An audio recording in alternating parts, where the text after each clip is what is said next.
Is Miguel O'Hara a villain or a hero? After watching Across the Spider-Verse, you may be asking yourself this question, and don't worry, I'm here to help you answer that. Welcome back, Nerd Squad. It's me, Amanda. Join me as we count down the top 10 Spider-Man 2099 facts you need to know. What other Spider-Man variants would you like to learn more about? Let us know in the comments. Number 10, kind of the worst. Even in the comics, Miguel doesn't necessarily have a history of being the kindest soul around. In fact, before he became Spider-Man, he was actually one of the worst people. Even Miguel himself knows this and has stated before as much, acknowledging that he used to be a huge jerk and now tries to take action to make up for his misdeeds in the past. Initially, Miguel was someone who really only cared about himself and his own interests, until he realized that this was not only not getting him to where he wanted to be, but also causing undue hurt to the people and the world around him. Miguel also at one point stole his brother Gabriel's girlfriend. Dana basically became Miguel's fiance after she cheated on Gabriel with Miguel, and she and Miguel fell in love, which is, I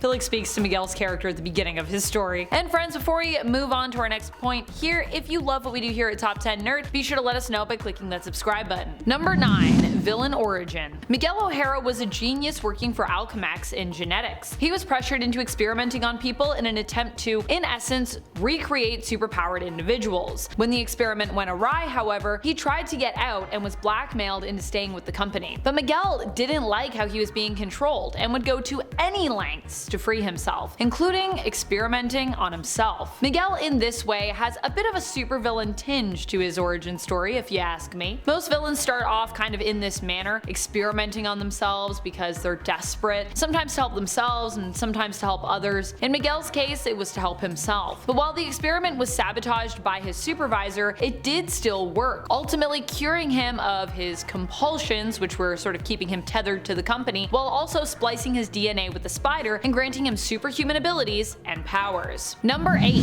has a son. I didn't even know this about Miguel, and I actually learned about it while doing research for this list, so hey, I learned something too here. Miguel actually has a son in the comics, so it's not just in the animated universe that he has played the role of father. In the comics, his son is Gabriel O'Hara, nicknamed Gabri. Gabri is the son of both Miguel's Spider-Man 2099 and another sometimes superpowered individual, Tempest. Tempest Monroe was turned into an insectoid monster a few times in the comics, both times when she was being cured, actually. This first happened when Miguel secretly administered a cure for cancer from the year 2099 to her. The second time this happened was when Miguel's father, Tyler Stone, attempted to cure damage to Tempest's spine, which had left her paralyzed. Number 7, died. Miguel O'Hara has come face to face with death a few times, but he pretty much always survived. At one point he was killed in the comics, but thankfully was able to be resurrected afterwards. This happened as a result of a fight with Tempest, his baby mama. However, this isn't because she actually wanted to hurt him, but because she was being mind controlled into doing so by Miguel's biological father, the evil Tyler Stone. I know! What a dramatic turn of events. Fortunately, in the same issue that he died, 2015's Spider-Man 2099, issue number 25, he is also brought back to life by 2099's Doctor Strange. In fact, the whole reason he's able to even go and save Tempest in the first place, when he ultimately dies from her being brainwashed and lashing out as he rescues her, is because a future version of his son, Gabri, let him know where to go. If that isn't a 2099 storyline, I don't know what it is. Your kid from the future telling you. While Miguel never becomes the CEO of Alchemax, despite his troubled past involving them, he does actually end up following in his father's footsteps, kinda. His father was not the CEO either, but instead was the head of their research and development department, as well as the vice president of the company. When Tyler actually went to work for 2099's Doom, or one of them anyways, who became the president of the United States, he named Miguel as his successor. Miguel took control over the department, and later when Tyler returned attempting to get his job back, Miguel actually refused to give it over, which honestly fair enough. Number 5, his brother is Venom. Well, his half-brother,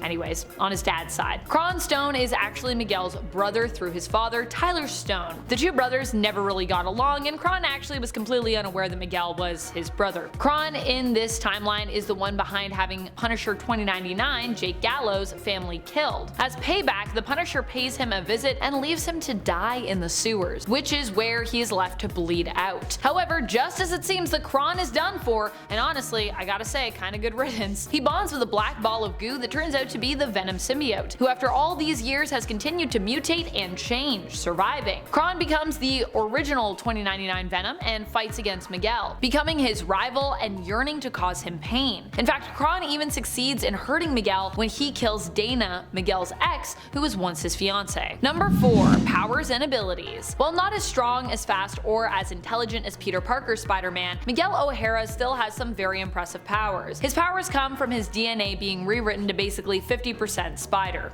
In fact, exactly 50% spider, I should say. This also changed his appearance, giving him fangs and making his eyes turn red. Hence why in Across the Spider-Verse they call him, sort of that like vampire Spider-Man. Although there are also some other famous vampires in the Spider-Verse that I'm thinking we may still see as well, but we'll have to wait and find out. Spider-Man 2099 possesses superhuman levels of strength, endurance, agility, reflexes, speed, and durability. He also has a pretty potent healing factor, allowing him to heal from cuts within minutes. His healing factor is also believed to affect aging, slowing it. He possesses talons along with his fangs, night vision, enhanced eyesight, and organic webbing. Oh, and he may actually be telepathic to a degree. As I said before, he's also a genius, specializing in genetics, but also having some pretty fierce computer skills. Number 3. First appearance. For those who are curious with where to start when it comes to Miguel O'Hara and his story, we first got a glimpse of him in a preview in Amazing Spider-Man issue number 365, which was also a supersized 30th anniversary issue for Spider-Man. This was where he first appeared, but he wouldn't be properly introduced until a few months later in his own series, Spider-Man 2099 issue number 1, which I believe is what the preview in the 30th anniversary was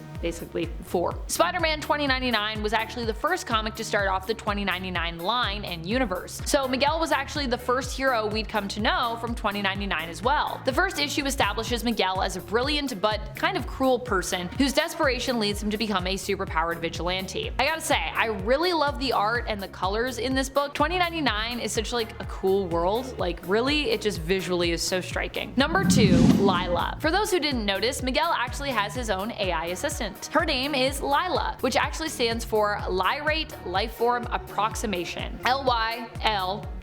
In the comics, L.Y.L.A has a very different look than the animated universe. She kind of reminds me a bit of Marilyn Monroe in the comics, honestly. She also often expresses concern for Miguel, often giving him advice as though she was his friend, as opposed to her being his assistant. Although she does still call him boss like her animated Spider-Verse counterpart in the films. As an AI, there is a lot that L.Y.L.A can do, but she also seems to be prone to catching human emotions sometimes as well, which is interesting for an AI. However, this was also likely a one-time thing, as it was later revealed that she had become susceptible to a virus after plugging herself into sort of like a worldwide news network and shutting down after being overwhelmed with basically too much emotion. Which honestly, I get it, L.Y.L.A. I try to not listen too much to the news because I also get overwhelmed with too much human emotion. Number 1. Future problems. Miguel hasn't always existed just in the 2099 universe of Earth 928, which is believed to be a potential future for Earth 616. At one point, he actually found a home in the main continuity, a version of his past. During his time on Earth 616, his apartment number was funnily enough 2099. Cool on paper, but maybe not so great if anyone is,